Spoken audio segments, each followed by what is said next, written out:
Assalamualaikum warahmatullahi wabarakatuh. Perkenalkan, nama saya Elita Mula Fadila, mahasiswi program studi Ilmu Administrasi Negara, Fakultas Ilmu Sosial dan Ilmu Politik Universitas Maritim Raja Ali Haji. Di sini saya akan membahas sedikit mengenai kekerasan terhadap anak. Akhir-akhir ini, berita di ranah publik semakin hari semakin ramai memperbincangkan kasus kekerasan. Data kekerasan yang dialami anak menunjukkan pada tahun 2019 sebanyak 11.057 kasus kekerasan. Pada tahun 2020 sebanyak 11.278 kasus kekerasan. Dan pada tahun 2021 hingga September sebanyak 8.025 kasus kekerasan.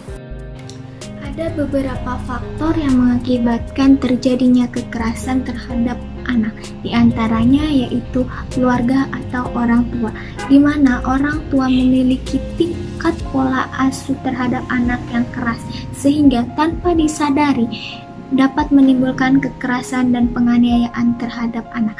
Selain itu, lingkungan sekitar rumah, di mana terdapat sejarah penelantaran anak atau tingkat kriminal yang tinggi. Berbagai jenis kekerasan yang dialami oleh anak, di antaranya yaitu kekerasan fisik, di mana kekerasan fisik ini menimbulkan cedera fisik yang diakibatkan dari tindak kekerasan orang lain terhadap anak.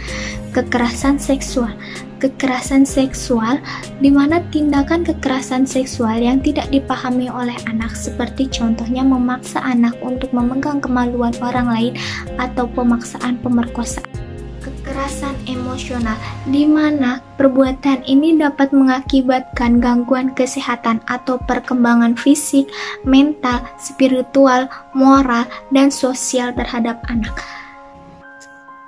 Penelantaran, di mana terjadinya ketidakpedulian orang tua terhadap kebutuhan anak, seperti salah satu contohnya yaitu kesehatan, di mana orang tua tidak mempedulikan kesehatan anak sehingga anak mengalami kekurangan gizi. Anak-anak yang seharusnya menikmati masa kecilnya dengan bermain, belajar, tetapi kini ia harus merasakan kejamnya lingkungan di sekitar.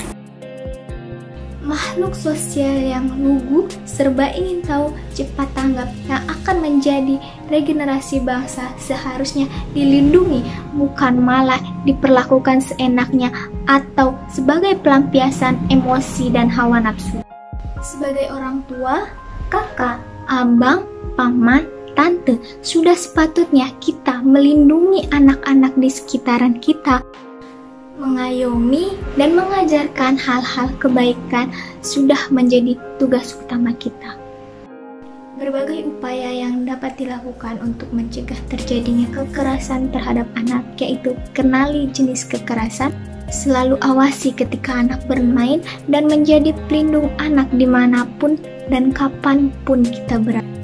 Jika kita melihat adanya tindak kekerasan terhadap anak, jangan pernah takut untuk melaporkan, dan yang paling penting, tenangkan anak korban kekerasan. Mari kita bersatu melawan kekerasan terhadap anak.